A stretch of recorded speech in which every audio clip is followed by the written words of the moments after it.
Oi, muito boa tarde, estamos chegando, sábado, aquele dia que eu amo estar com vocês, Toque Toque, dá licença para entrar na sua casa, aquele programa que ajuda, aquele programa que orienta, aquele programa onde a gente aprende muito, com vocês e com os nossos entrevistados também.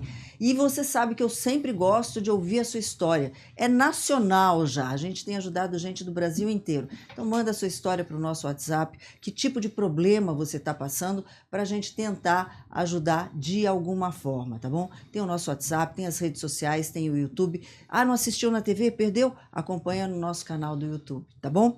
E a gente sempre começa mostrando uma história. E dessa vez a gente vai mostrar a história de um grande menino batalhador. Apesar da pouca idade, é um exemplo pra gente. Eu estou falando do Ian. O Ian, ele teve um problema, ele é paraplégico, ele precisa fazer uma cirurgia de colostomia, sabe aquela que coloca a bolsinha assim, e ele precisa de uma cadeira de roda, enfim. E o Ian, para ajudar a família, apesar de todo o problema, ele ainda ajuda a família dele fazendo crochê. Ian, conta essa história pra gente. Oi, pessoal, eu me chamo Ian, eu tenho 8 anos e eu moro em Porto Seguro.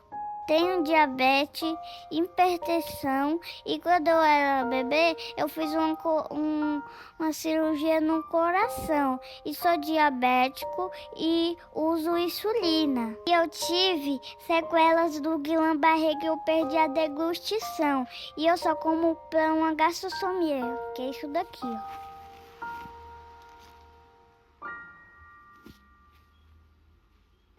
E com a sequela da doença, eu tive paralisia do quadril para baixo. Também eu preciso de uma cadeira igual a essa, que essa daqui não é minha, é emprestada do hospital.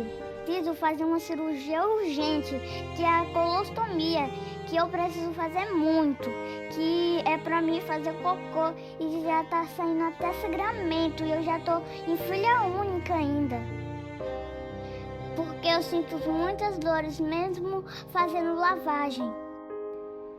Eu faço crochê porque é uma terapia para as minhas mãos e eu vendo os tapetes para ajudar no meu gasto, que ele é muito alto e minha mãe não trabalha porque ela cuida de mim. E eu fazendo crochê não faz minhas mãos atrofiarem. E isso é uma terapia para as minhas mãos.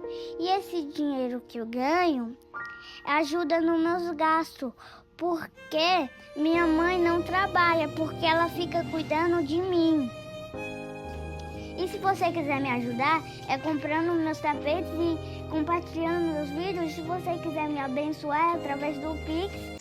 Muito obrigada, Ian, pelo seu carinho. Aliás, o carinho também que eu quero agradecer do pessoal da TMZ. Vocês sabem que toda semana a gente grava aqui. É um estúdio fantástico. Se você tem o seu... eu quero investir em vídeo, eu quero investir em imagem, eu quero investir em marketing.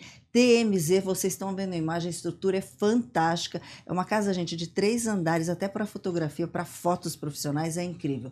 Beijo para todo mundo da TMZ, que sempre recebe a gente com muito carinho. Bom, e agora vamos falar sobre novembro, Novembro Azul. Aliás, novembro já começou e a gente precisa sempre estar batendo nessa tecla.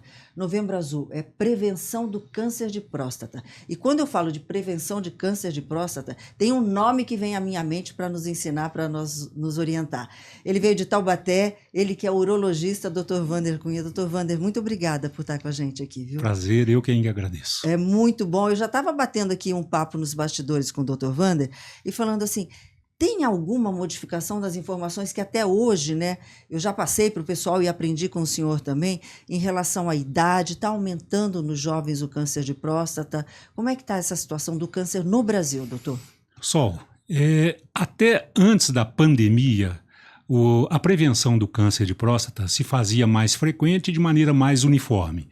Após a pandemia, ou durante a pandemia, houve uma quebra dessa rotina. Então nós ficamos 2, 3, 4 anos com a rotina quebrada. Agora, pouco a pouco, essa rotina volta, mas ainda está aquém do período pré-pandemia. O homem ainda tem muita vergonha, muito preconceito em falar de câncer de próstata? Veja bem, isso estava caindo também gradativamente. Mas o que a gente tem observado é que as mulheres levam os esposos para fazer a prevenção. Você nunca vai ouvir que um esposo lembrou a mulher do preventivo ginecológico, mas culturalmente vocês também estão à nossa frente. Exatamente. Então as mulheres levam seus maridos, seus esposos para fazer o preventivo, isso é uma boa rotina para o casal. O que eu escuto muito dos homens, né, quando a gente fala assim, precisa fazer o exame, precisa, enfim. Não, mas eu fiz no exame de sangue e deu tudo bem. Meu médico disse que tem tudo bem. Só o exame de sangue, que é o tal do PSA, é o suficiente? Absoluto. Não. Não é diagnóstico. O PSA é um exame preditivo. Você tem o PSA, ele dá uma dica, vamos dizer assim. Você tem o exame ou os exames de imagem, mas o exame físico ainda é soberano, o exame de toque. Quando você soma as informações do exame de sangue, o PSA, os exames de imagem, em especial o ultrassom, e o toque, você tem uma certeza plena. Quando você se baseia em um desses exames, você tem uma certeza muito relativa. Entendi. Então, o somatório do exame de sangue, do exame de imagem e do exame físico lhe dá uma certeza por 1 ano, para você ficar tranquilo durante 1 ano. Para aliviar, então, essa tensão masculina, né? Quanto tempo, eu não sei se a gente consegue mensurar, mas quanto tempo leva o exame de toque? Coisa rápida, 3, 4, 6 segundos. Segundos. Segundos para salvar uma vida. Então, é uma situação que já teve bem pior. Hoje já existe uma aceitação melhor. No exame de toque, vocês conseguem avaliar a estrutura da próstata, como é que ela está de textura também, é isso? A consistência, o exemplo prático que nós damos é o seguinte: massageie com o seu indicador a ponta do nariz. Massageie com o mesmo indicador o lóbulo da orelha. O que acontece? A orelha é macia, a orelha é lisa, você leva o lóbulo da orelha para frente, para trás, para cima. Então a mobilidade dessa estrutura é muito melhor do que a ponta do nariz. A ponta do nariz é endurecida, é mais fixa, é mais rígida. Então essa é a diferença entre um crescimento benigno da próstata e o câncer de próstata. O crescimento benigno é a consistência do lóbulo da orelha. O câncer, o endurecimento é a consistência do câncer. E não existe nenhum aparelho, por maior que seja a tecnologia, que faça essa diferenciação de densidade, de textura. Então, o toque ainda, o digital ainda é fundamental. Tá vendo homens aprendendo, vivendo e aprendendo em relação a isso. Tem que fazer o exame de toque. Exame de toque a partir de que idade que o senhor falou mesmo? Quando tem história genética familiar, se aconselha a prevenção a partir dos 40. Quando não se tem história genética, a partir dos 45 anos de idade. Quais os exames que são necessários? É o sangue, esse toque, né, que o senhor falou. Existe alguma outra coisa que possa detectar o câncer de próstata? Quando você faz o somatório do exame de sangue, da imagem através do ultrassom ou da ressonância e o exame de toque, é o bastante para se fazer o diagnóstico. Sinais de preocupação. Esse é o problema. Esperar aparecer os sinais para você procurar uma prevenção é problema. Quando existem os sinais como sangue na urina, dor óssea, emagrecimento, esperma com sangue, significa que a doença já está avançada. Então, é outra brincadeira que eu faço no consultório. O cascavel não balança o chocalho para dar o bote. Então, esperar ter algum sintoma para se fazer o preventivo pode ser já uma conduta muito tardia. Ok, daqui a pouquinho então a gente vai falar sobre os tratamentos, tá, doutor? Quais os tratamentos, qual o índice de recuperação, de cura, né? Mas agora eu quero dar um toque para você que, precisa de alguma coisa na farmácia, eu preciso de um material, eu preciso de um material de beleza, eu preciso de alguma coisa, eu preciso de um remédio, enfim. Bela Flora Manipulação, um abraço pro Paulo. Paulo não está aqui com a gente hoje, mas vai um beijo pro Paulo, pra Simone, que graças a Deus está se recuperando bem. E um beijo para todo mundo da Bela Flora. É só ligar na Bela Flora, fazer o seu pedidinho do remédio, do shampoo, da escova de dente, de maquiagem, do que você quiser. Pede desconto que o Paulo dá. Bela Flora Manipulação sempre com você. E daqui a pouquinho a gente volta, mais papo com o Dr. Wander, para saber aí quais os tratamentos do câncer de próstata, como é que é a cirurgia e principalmente entender direito. Tem muito homem que eu já conversei que não quer fazer a cirurgia porque acha que vai ficar com incontinência urinária. Mito ou verdade? Dr. Wander responde daqui a pouquinho pra gente, não sai daí.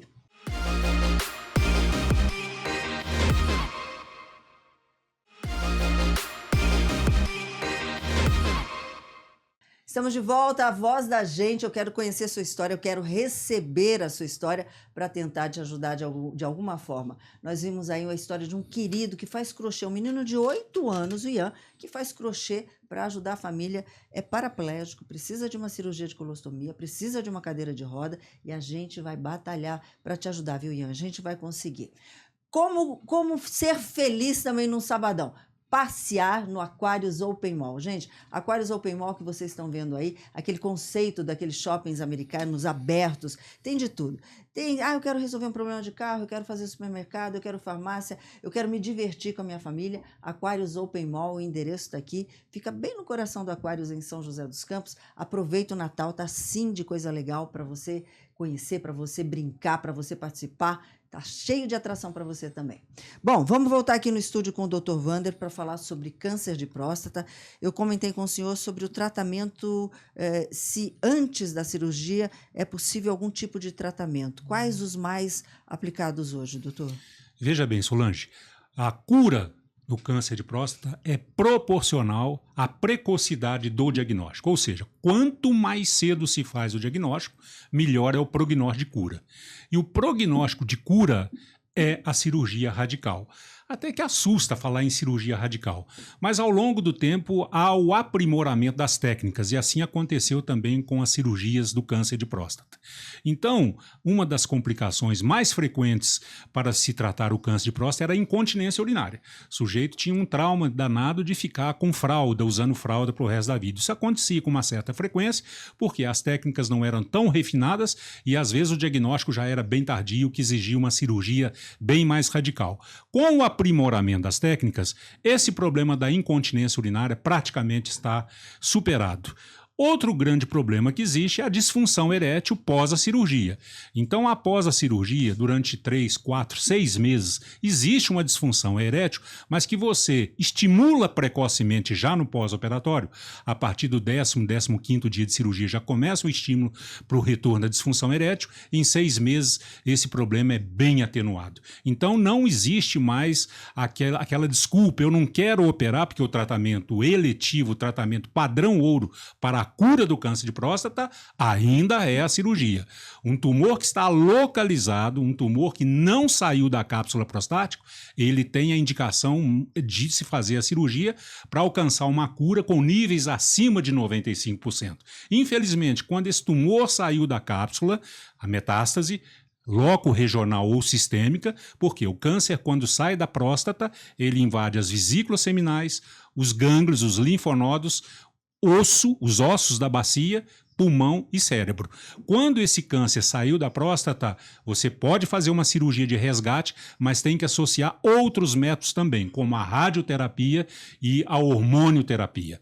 Mas nunca é de bom senso esperar um câncer sair do seu loco, da sua cápsula, para se tratar. A gente fala muito da cirurgia robótica. Alguma diferença da cirurgia aberta, não? A cirurgia robótica, ela veio, de certa forma, proporcionar um pós-operatório mais confortável. Mas você me pergunta, o paciente que fez uma cirurgia robótica, o paciente que fez uma cirurgia por videolaparoscopia e o paciente que fez uma cirurgia aberta, qual é a que garante maior índice de cura? Nenhuma. Um bom cirurgião, depois de 10, 15, 20, 30 anos operando, ele vai ter o alcance de cura como a por videolaparoscopia e como a robótica. Então, é uma dúvida muito comum no consultório. Doutor, eu estou no SUS e lá eu não tenho alcance para cirurgia robótica. Existe alguma deficiência nessa cirurgia aberta em relação ao meu prognóstico de cura? Não. Você vai ficar curado tanto quanto tivesse feito a cirurgia por vídeo ou tanto quanto tivesse feito a cirurgia pela robótica. Então, a diferença é o conforto pós-operatório. Mas, em termos de cura, são exatamente os mesmos índices de cura. E como é que o senhor que lida com os homens nessa situação, como é que fica a cabeça dele em relação à infertilidade? Normalmente são pacientes acima dos 40, 50 anos, então não existe essa preocupação de infertilidade. O que existe hoje, do ponto de vista emocional, são as 3 fases do câncer: o susto, a interrogação, por que eu, e o medo. A partir do momento que se passa o período do susto, que não se adianta interrogar por que eu, tá? E que se assume o tratamento de frente, tá? a coisa vai se acomodando. Então a família, o próprio indivíduo sofre muito pelo susto. Eu estou com câncer, mas veja bem, o câncer já foi uma maldição muito maior quando não se tinha o diagnóstico precoce. Então hoje, com a evolução da medicina, tá, essa chance de ter uma luta, eu sempre digo no consultório, o triste é você lutar e não vencer. Sim. Agora, uma luta momentânea de um mês para você alcançar a vitória da cura, vale a pena. Ok. Bom, daqui a pouquinho a gente vai falar sobre qualidade de vida com o senhor para prevenção também do câncer de próstata e outras doenças. Mas por falar em prevenção, eu queria saber do exercício físico de hoje. O que a gente vai cuidar? Que parte do corpo hoje? Qual é a dica da Bluefit para gente? Oi, eu sou a Gabriela, professora aqui na Bluefit, e hoje eu vou te ensinar como acelerar o seu metabolismo de forma natural. Minha primeira dica é tenha massa muscular. O músculo é o motor do nosso corpo e quanto mais a gente tem, mais a gente gasta para mantê-lo, até em repouso. Minha segunda dica é movimente-se. Pequenas atitudes do dia, como subir uma escada, ir a lugares próximos a pé e até brincar com os nossos filhos, fazem toda a diferença no gasto calórico. Minha terceira dica é alimente-se bem, não pule refeições e tenha uma boa ingestão de fontes de proteína. Além da gente precisar de mais calorias para digeri-las, elas mantêm a nossa massa muscular em dia. Minha quarta dica é alimentos como café, gengibre, canela e pimenta são considerados termogênicos naturais e dão aquele empurrãozinho no nosso metabolismo. E a minha última dica de ouro para você é durma bem e cuide do estresse. Um corpo descansado e equilibrado queima gordura com mais eficiência. Se você gostou dessas dicas, vem para a Bluefit com a gente cuidar da saúde. Beijo pro pessoal da Bluefit. Por falar em academia, eu estava aqui com uma dúvida e perguntei pro doutor. Não tem nada a ver com câncer de próstata, mas eu fiquei... Aquele trauma, às vezes, que bate assim, sabe? O testículo, não. Ai, sei lá, bateu. Ui! Não caiu o peso em cima, mas enfim. O trauma é até relativamente comum nos esportes, principalmente no futebol, no ciclismo, mas para causar uma infertilidade, o trauma tem que ser algo muito forte, um acidente extenso, às vezes com necessidade até de se remover o testículo. Mas normalmente o trauma do dia a dia não tem grande representatividade na infertilidade. É aquela dor que passa depois, né? É uma dor terrível. É terrível, a gente imagina o que passa depois. Doutor, falar dos fatores externos que podem causar o câncer. A gente falou que pode ser uma coisa genética, hereditária, mas e os fatores externos? Bebida, cigarro, falaram até da calça apertada. Se for assim, todo sertanejo tem, né? É verdade. Porque, né? Enfim, como é que é? O fator genético é predominante. Então, naquelas famílias que existem, a história genética familiar do câncer, pegou o avô, pegou o bisavô, pegou o pai, nós aconselhamos a prevenção a partir dos 40. Mas muito importante são os fatores externos, a qualidade de vida. Veja bem, a incidência no povo asiático do câncer de próstata é baixa. Quando esse mesmo povo asiático muda para os Estados Unidos ou para a América e começa a ter uma alimentação ocidental rica em gordura, rica em transgênicos, rica em corantes, essa incidência daquele povo oriental que era baixo passa a ser igual ao do norte-americano. Então, o fator alimentar tem a ocidentalização da alimentação, ela tem uma importância no desenvolvimento do câncer de próstata. Obesidade, álcool, cigarro, vida sedentária, todos esses fatores de qualidade que proporcionam uma qualidade de vida ruim têm influência não só sobre o câncer de próstata, mas sobre todos os cânceres. Então, prestar bem atenção como é que você está tocando a sua vida, né? Eu tenho um ditado que eu aprendi com meu pai, viu, doutor? O papai dizia assim, nosso corpo é nosso templo. Né? Então, cuide bem dele para não ter problema depois. Bom, antes da gente encerrar, porque eu venho com a dica final com o Dr. Wander daqui a pouquinho com vocês, vamos dar aquele giro no mundo dos famosos, as notícias, aliás, fantástica a série Tremembé, adorei, o Marcos tinha comentado, entrevistou a Marina Rui Barbosa, entrevistou o pessoal todo aí que participou dessa minissérie fantástica. E onde você está hoje, Marcos? Conta para mim. Olha, hoje eu estou aqui no Rio de Janeiro, na casa dessa minha querida amiga Najara Tureta. Ela que tá aí no circuito, né, Najara? Circuito. O que você tem feito? Me conte, como é que estão as coisas, como é que está a sua vida agora? Está trabalhando bastante? Então, graças a Deus, estou trabalhando bastante. Eu lancei o meu livro ano passado, vai fazer um ano que eu lancei o meu livro. Estou dublando bastante. Fiz uma peça de teatro chamada As Loucas de Copacabana, aqui no Rio de Janeiro. E aí também você lançou um livro, Pois é. que aqui, ó, Pois Narjara Tureta, A Reinvenção, Altos e Baixos da Minha Vida. Olha só, gente. Vai fazer um ano. Eu tô lançando ele em alguns lugares. Por exemplo, eu fiz Niterói, Rio de Janeiro já vai fazer um ano. E eu tô lançando ao longo do Brasil, né? Já estive em Teresina. Ah, que Eu tenho legal. essa vontade. Aí você que tá vendo aí, ó, me chama para lançar o livro na sua terrinha, porque é muito bacana esse contato com os meus seguidores, com os meus fãs. Eu sei a ligação que você sempre teve com a sua mãe, Sim. desde sempre. E era sempre assim, gente. Era ela e a dona Antônia. Era ela do tempo inteiro. E aí, quando você a perdeu, né, que eu também acompanhei esse momento e tudo, você deu meio que uma pirada, não foi? Dei sim. Foi bem punk.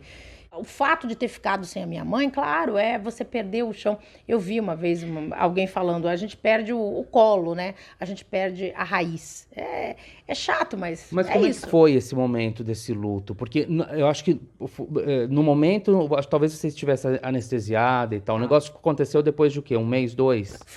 Foi, depois de um mês. Você 2. conta isso no livro? Conto. Eu conto isso no livro. Como é que foi? Até a Glória Pires entrou no meio. Sim, Glorinha é muito minha irmã, minha amiga, né? A Cida, que era a cuidadora da minha mãe, virou minha amigona. Então eu tive alguns amigos muito queridos, como Vinícius, que me deram muita força, assim, né? Como é que foi esse momento? Eu tomei remédios para ir embora dessa para melhor, né?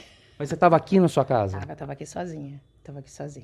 Eu falei pra Cida que eu queria ir dessa para melhor e tomei remédio, e ela desesperada, que ela mora aqui na Baixada, né, e ficou desesperada, ligou pra Glorinha, Glorinha ficou desesperada, mandou motorista, enfim, olha, foi uma confusão. Eu tô retomando essa história de palestras também, que é a história de superação, de contar para as pessoas como eu, sendo uma atriz famosa, tive que, perdendo o emprego, tive que vender água de coco na rua. Como é que foi isso? Eu superei. Você também que está aí do outro lado, que de repente é um gerente de banco, é um advogado, ou está numa empresa e perde o emprego e vai fazer outra coisa. Então a gente tem que estar preparado e não deixar que aquele fundo do poço, que as pessoas, né, joguem terra em cima de você e que você não consiga emergir. Você consegue sim. Viram, gente? Narjara Tureta. Obrigado, querida. Obrigado mesmo pela sua participação Obrigada aqui comigo. a você, querida. Obrigada Sempre, pela nossa querida. amizade. Imagina, eu que agradeço. É você que ficou com a gente até este momento. Meu muito obrigado e até a próxima. Beijão. Tchau. Beijo, Marcos. Até a semana que vem. Aliás, o Marcos, no final do ano, ele vai estar com a gente aqui no estúdio. A gente vai fazer, assim, uma retrospectiva do mundo dos famosos, quais foram os babados mais fortes aí que rolaram. Doutor, uma última perguntinha antes da gente dar aquele toque final sobre a prevenção. Fez a cirurgia, tirou o câncer, e depois? E o após? Veja bem, todo controle oncológico se dá até os 5 anos de pós-operatório ou até os 10 anos de pós-operatório. Especificamente no câncer de próstata, qual o único exame imperativo que se faz inicialmente a cada 2 meses, depois trimestral, semestral, anual, PSA. PSA é uma glicoproteína, é um marcador tumoral que você operou, estava com PSA de 6, 7, 8, fez a cirurgia e ele foi para 0,0 alguma coisa. Esse é um indicativo de cura. Então, o controle do PSA no pós-operatório, nos 5 primeiros anos de cirurgia, é fundamental para saber do sucesso da cirurgia ou de outro tratamento. É feito preventivo da mulher, né? O Papa Nicolau, aquela coisa toda, todo ano, né? Todo ano. Todo ano. Tá. Vamos lá, para a gente encerrar, doutor, para deixar bem marcado na cabeça dos homens, e parabéns às mulheres que levam os homens, viu, para os consultórios aí. Prevenção, qualidade de vida, alimentação, que mais? O que a gente dá muito valor, história genética familiar. Sim. E o homem moderno, ele está com uma qualidade de vida ruim. Analisa o que se come. Tem que comer comida de verdade. O que é comida de verdade? Arroz, feijão, verduras, frutas, legumes. É importante você não ficar viciado em carnes vermelhas e aquelas gorduras amarelas. Ômega 3 e 6, frutos do mar. Tá? Hoje em dia, por que o japonês, talvez, o fator racial, mas um fator alimentar. Tivemos recentemente no Japão. Qual que é a alimentação do Japão? Alimentação marinha, pesca. Então, o fator alimentar, tá? Nada de refrigerante, nada de corantes, tá?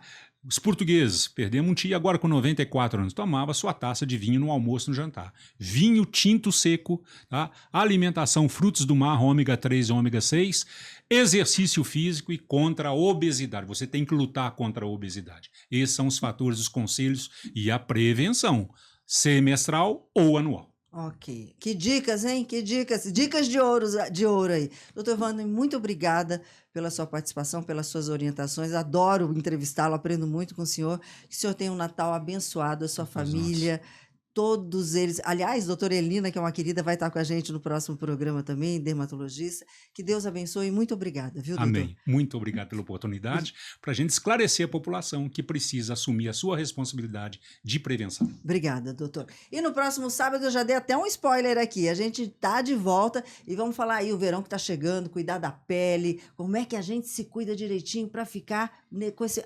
O verão, ele pode estragar sua pele, ou ele pode ser seu amigo, ou ele pode ser seu inimigo. A gente vai saber no próximo sábado com a doutora Elina Ribeiro. Não sai daí, hein, que eu quero você todo sábado aqui comigo. Beijo, fiquem com Deus. Tchau, tchau.